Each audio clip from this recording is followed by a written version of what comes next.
Now, okay, hear me out here. These are the two locks that I chose. I think it's going to be this one that I choose, this one that I'm going to use in the final piece. But you can see here, I've made it kind of two-toned, not kind of, it's two-toned, with the outside banding work being all done in red and the inside parts being done in yellow. Now, I know this one is not the most perfect or pretty on the back, but I'm going to go with it. The reason I ruled this one out, at least for right now, is this area right here. It's too big. I didn't notice this when I was cutting this out and gluing it down. So I'm going to use this one along with this one for some doll stuff. Because that's just so glaring to me.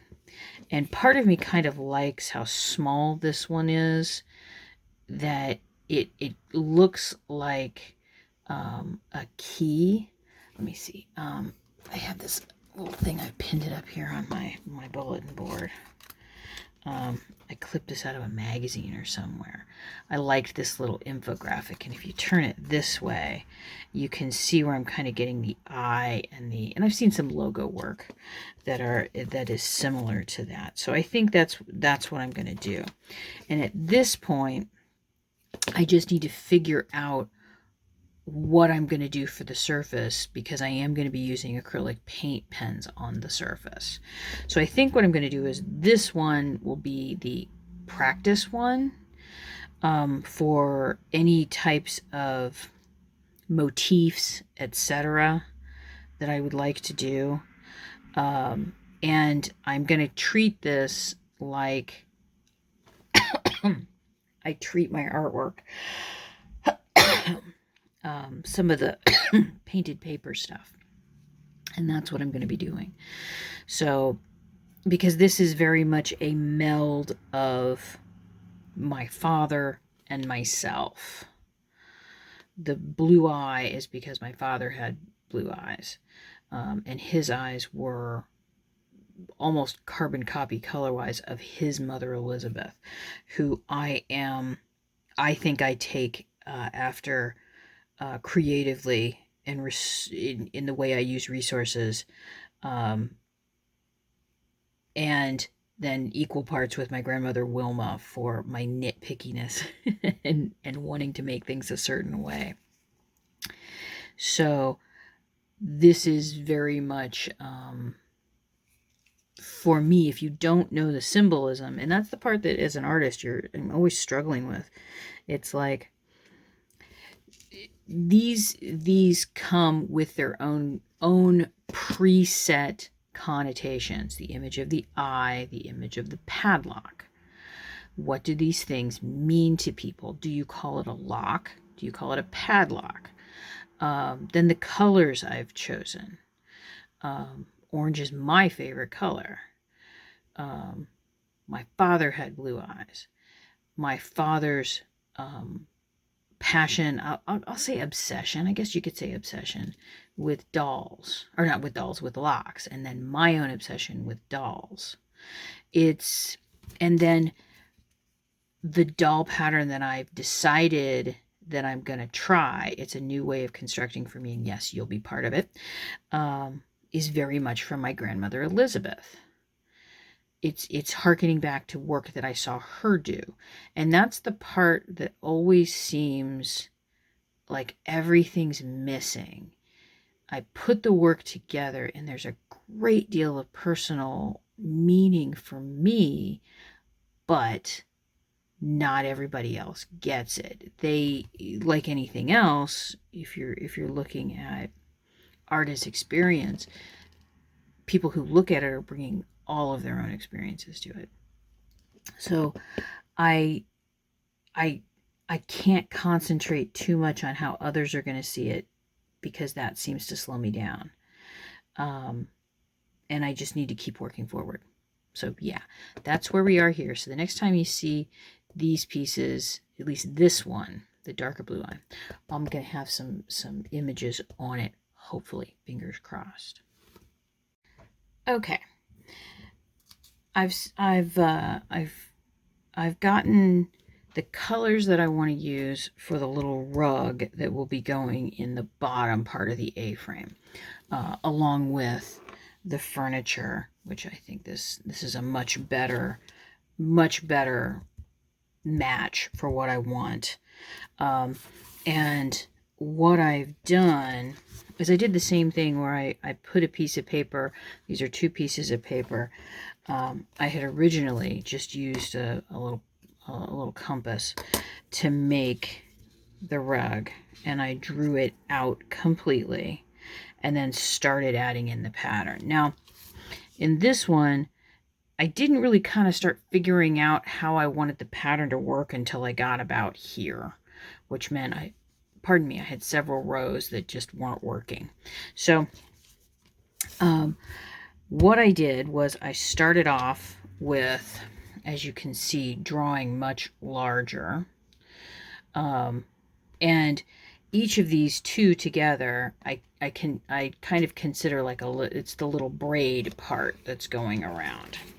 So which way do I need to do the braid this time? Okay, the braids need to be going this way. So I've got some pencils out. I have a handful of what are they called? Barrel Prismacolors from back in the day, which are just a few of them, enough to fill up this little can. They break too much for my liking. And then what I've been doing, I need to put something underneath here, because when you're drawing on this newspaper, it's very thin and sometimes easy to poke through it or make an indentation. So what I do instead, I should pick another color that shows up a little bit better. Let's see if this one does. There we go. And basically, all I'm doing is kind of making let me pick a color that will show up really well out here. I'm making like a little oval and then just kind of coloring it in. And because this is supposed to be a rag rug, or a braided rag rug, I can be a little, the colors can kind of be a little all over the place. Let's see, I think I need this darker red in here. Oh, that's better. I like this darker red popping through. And then we'll pick some yellow. Sometimes the colors aren't quite as opaque as I would like. I probably should have picked a different shade of yellow. And then I just go back and forth until it's completely finished. And that's what I did with this one. I did the entire rug because I wasn't sure kind of what I was doing. I was trying to figure it out. But I do know that for the edge of this one, I want to do something similar, but I want to do it better than I did here because this is just not very good. So I think I'm going to be drawing it out and then edging it on the... I need to draw out on this edge and then make the fringe come out on the outside edge. But I think I want to do that in something different than colored pencil. And I've still got to kind of figure out what I want to do, how I want to do that. So basically, I'll just continue doing my... Wait a minute, I don't like that one.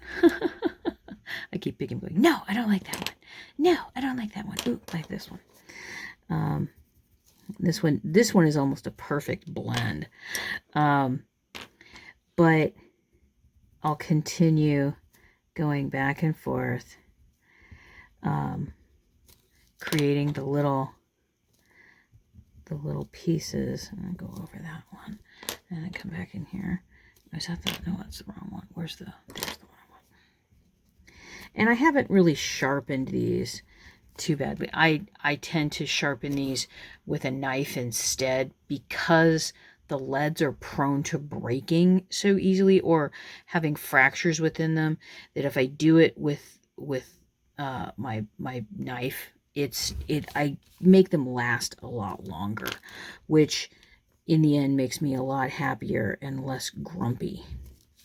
So I'm going to go ahead and finish this one out, and then I'll show you what has been going on with the rest of the pieces. Okay. This should be the last last section of this particular video.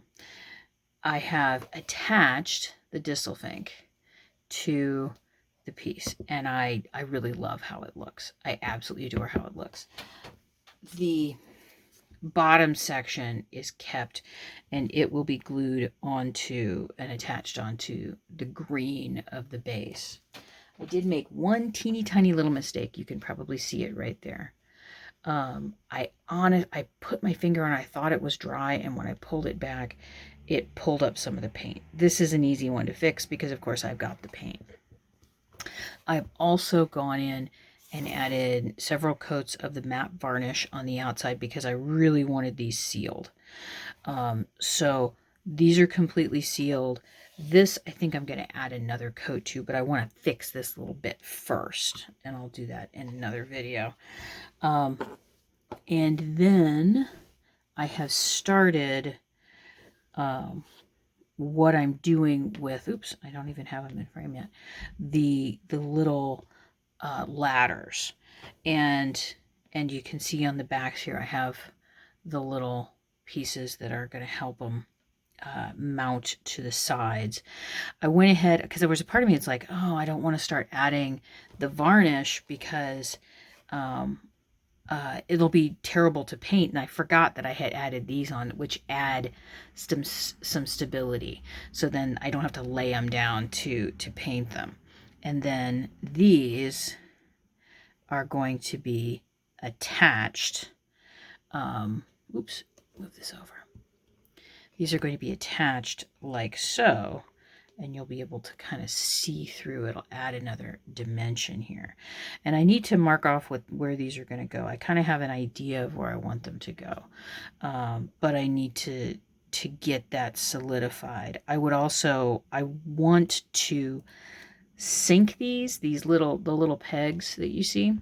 The sinking, I want to sink it at least maybe a millimeter into the surface, and I got plenty of space here, so I'm going to have to, I know how I'm going to mark it, so I know where to drill. I'm basically going to take a little bit of paint, and I'm going to take the same color paint that I used here, but it'll show up differently.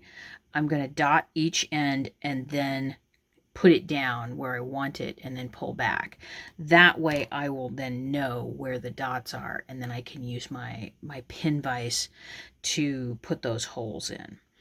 So I'm going to let this dry, because there's a part of me, there's a certain, and I don't know if I can quite show it to you, or the look.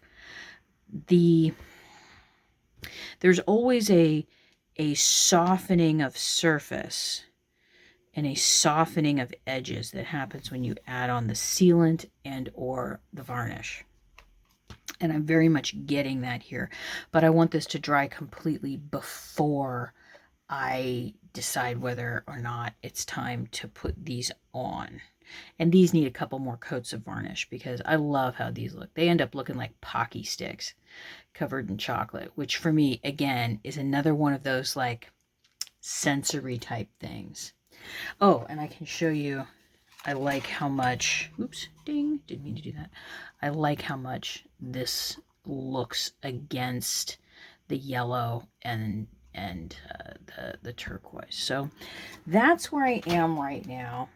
That's what we're doing, and hopefully I'll have some more updates for you, because this piece, I just got confirmation today that my application for the show is in, and hopefully I'll be chosen, and I'll get to show this work and about 3 to 4 other pieces. One's kind of up in the air because I don't know whether it's going to be finished or not. So that's another reason for me to get this piece finished. Anywho, thank you, patrons, for sticking with me, and I will see you all in the next video.